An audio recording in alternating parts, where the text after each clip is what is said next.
Hello and welcome to another video by Matthew Gaming Vids.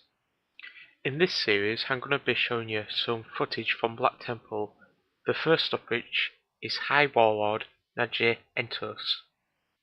I'm going into each of these fights completely blind, not knowing any of the tactics to do, so if I get any of them wrong, please state and tell me how you would like to see them done.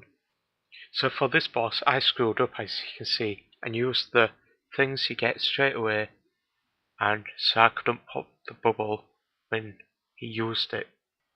I learnt from this mistake and then it didn't happen again. So what he does is he spikes a player in your party. He cannot do it to the tank.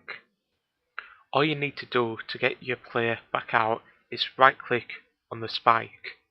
This will put the spike into your inventory so you can use it when he uses his bubble. Other than that, this boss is really just a tank and spank right now, but you need to remember to pop his bubble, or else he will full heal himself. I noticed while going up to this boss that most of the trash was skippable, apart from the two elementals what was stood in front of him.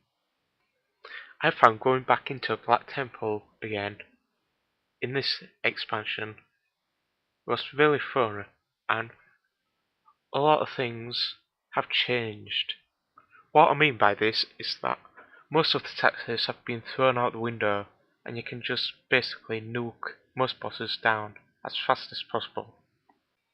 If I could change something in this fight, I would have probably switched out one of my trinkets to a DPS trinket so I could do more damage, and then maybe make the fight a bit shorter.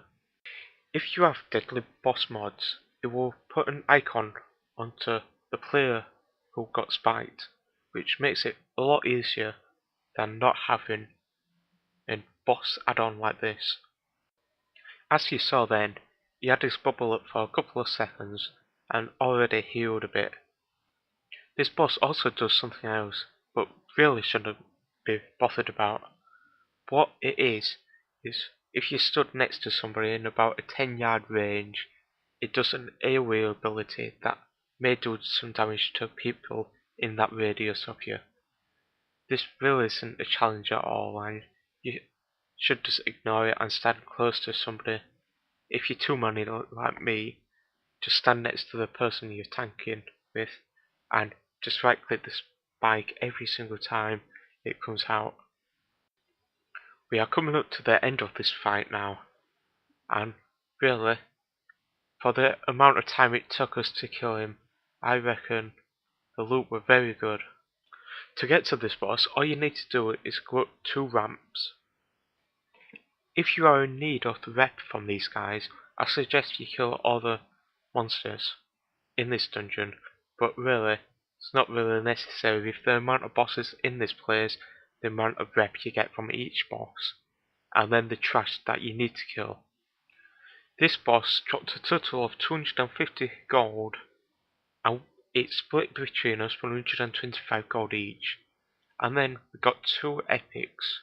Thanks for viewing. Please remember to comment, rate and subscribe for more videos from me. Thank you. Goodbye.